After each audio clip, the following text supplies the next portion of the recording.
Look at you. We have been touring your show, The Dark Room. Oh, what a time we've all had. through the Netherlands. Great pleasure. And I'm going to go out there and say, if you haven't experienced The Dark Room online, it started out as a YouTube project. It did. It started out as a joke on stage, and then the audience rioted, and then I went home and made it a YouTube project. Oh, really? There's just something about having 3,000 people who are really there to see you just start screaming, and you get home and you're like, oh, that was a bit good. Okay. We got to do something about that. And yeah, I mean, kids were drawing pictures of me in a dark room, all this really weird fun. But yeah, we got time for that. I think possibly the great quote from this tour that you recognised was from the other night in Den Haag. Yeah. When an audience member, having been given an otherwise completely nondescript, dear viewer, box, was heard to remark, "What is that? What is that? By God, it's blood! It's blood!" As the contents of the box began to drip on her legs. That was, yeah. It was pretty good. So that's entertainment. Oh, well, it was for the other members of the crowd. She seemed pretty upset, but I'd already shot her in the face with a glitter cannon, so yeah. I don't think anyone really minded. So that's the kind of show that we're talking about. just Obviously, The Dark Room is if you haven't heard of it a yet. woman covered with blood. What isn't entertaining about that? Don't you get it wrong? Wouldn't you want to get the blood on first and then the glitter will stick?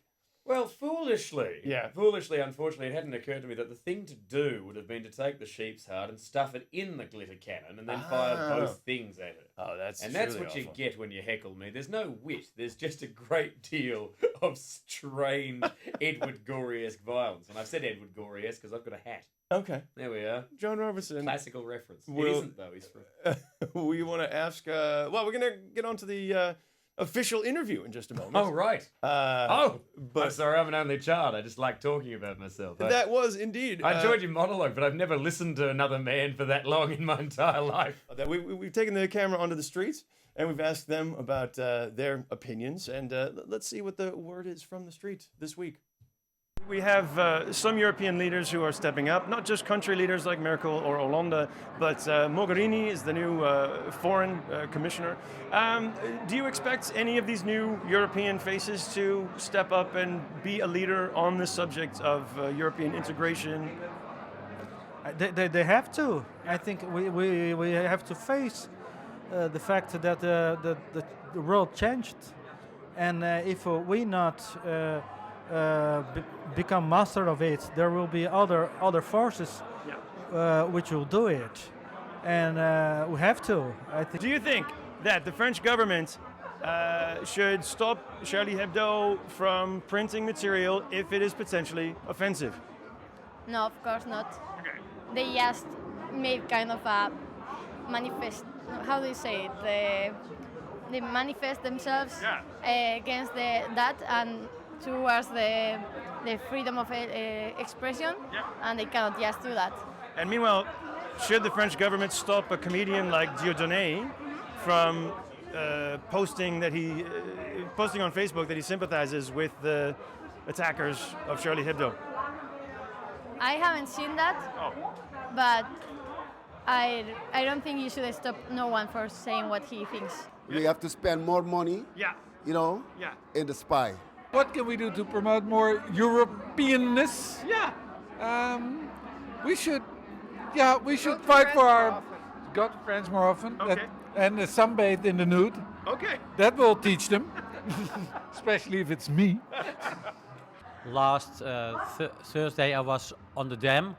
There was 18,000 people. Yep.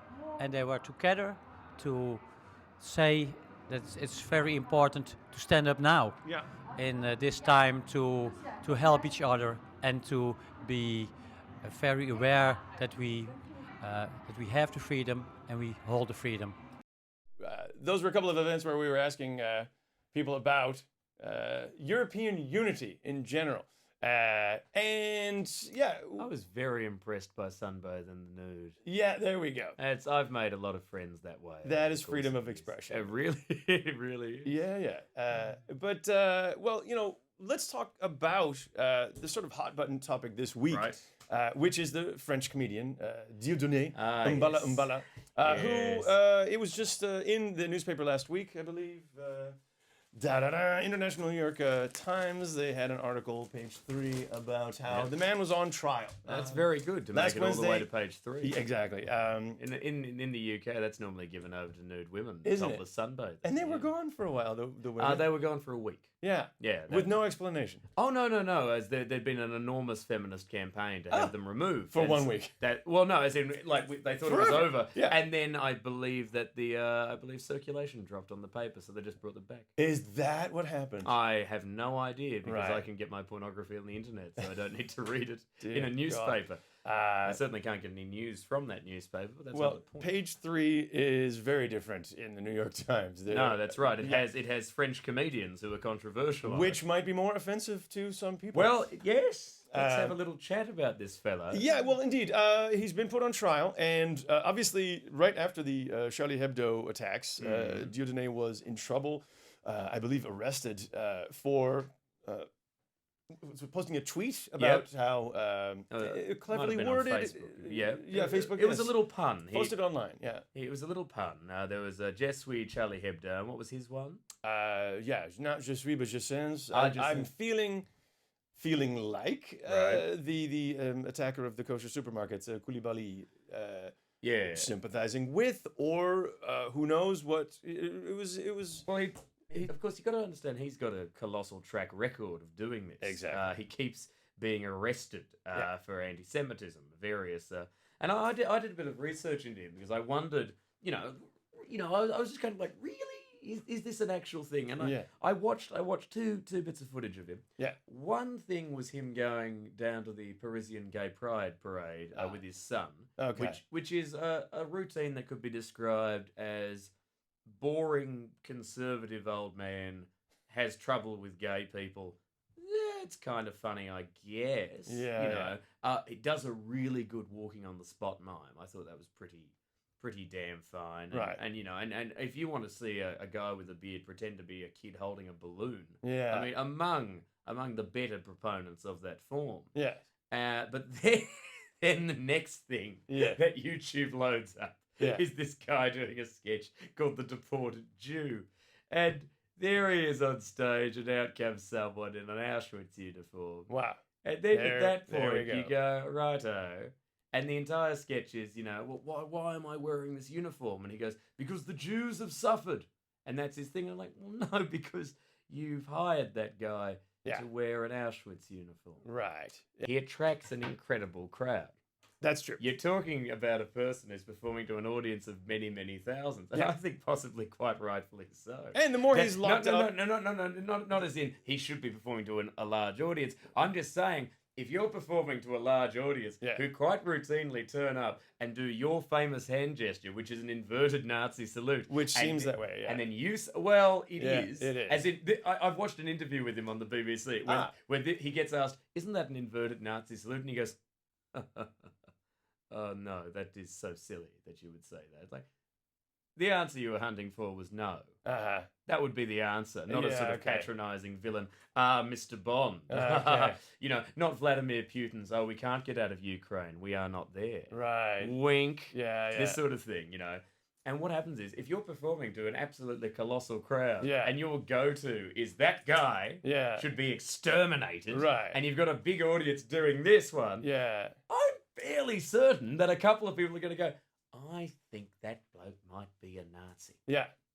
And they might be rightfully alarmed by it. Yeah. I just put that one out there. I mean, so it might be what they call incitement to it may violence. That would be punishable. This is the thing. I mean, is he a satirist? Is this done with any degree of tongue-in-cheek? Is it done as any degree of social satire? Yeah. And most importantly, does his audience take it as that?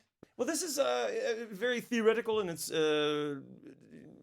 I'm going to ask you now about your experiences as well. Yeah. I mean, have you had any problems with complaints with saying, oh, you can't say that? I mean, are there differences as well between audiences in Australia, around the world where you've performed, and in the UK, which is notoriously politically correct? Australian crowds have no trouble with being on the nose, and with the UK, it brings me to something I wanted to talk to you about. It's one of the strangest things that I've ever heard. Yeah. And this is as regards political correctness, right? I was at a bondage night big old fetish night, and a man dressed as Victorian nanny came up to me. So a very dowdy transvestite. And after offering me, in a very broad Cockney accent, some oral sex in the toilet, right? Legitimate? Yeah, no, as in, would you like to come and have me give you one? But that was his real accent. Yeah. Thank you. Right, hello, would you like to do that? Up, apples and pears, up me bottle and glass. Right. What he then does is he goes, I tell you, this is a great event. I saw a Stormtrooper a minute ago. And I went, what, a Star Wars one or a Nazi one? And he went, no, Star Wars one. No one would come here dressed as a Nazi. And I went, what do you mean? There's a guy dressed as a member of the SS over there. And this guy went, oh, that's not on. It's VE Day. I'm like, I see. And so VE Day, Victory in Europe. Victory in Europe Day. So I'm there going, so hang on. So offering me a degrading blowjob from you whilst dressed as an Edwardian nanny. No problem. This is how you commemorate your war dead? Well, you are no stranger to bondage, and I believe none whatsoever. During the recent protests in I'm actually the UK, tied. I'm actually tied to this table right now. We will not let him go until we're done. But there was the face-sitting protests by Westminster, and There you were I there. was. I saw the pictures. I was there. I neither allowed my face to be sat on nor sat upon anyone else's face. Right. I did sing quite loudly that great Monty Python tune. It was the most English protest you can possibly imagine. It was a lot of people wearing tweed, sort of being terribly, terribly naughty. Yes. And about a press ratio of about 100 to 1. Yeah, okay. Which I thought was just great. A press riot. So there are some forms of censorship that are no good. And yet, if I'm going to sum things up, maybe Dieudonné should be called on the carpet. Well, no, perhaps... I don't think anyone should be censored. I just feel that they should be conversed with. Yeah. All right. By somebody of equal power. Let's put it this way. Let's say he has an audience of 10,000 people. Right. Good. Then a left-wing comic should have an audience of 10,000 people. Right. And then maybe they can all go and discuss it with one another. John Robertson, thanks for joining us on the show. That was very funny. No, it's been a great pleasure. And if you want to see more John Robertson, you can look up The Dark Room on YouTube. Dugong. Dugong. Dugong. I'm just not going to learn how to pronounce his name. I just don't care. Mr. Dieudonné Dugong. Dugong. How do you like that? Thanks for joining us. I don't think he cares. He doesn't. No.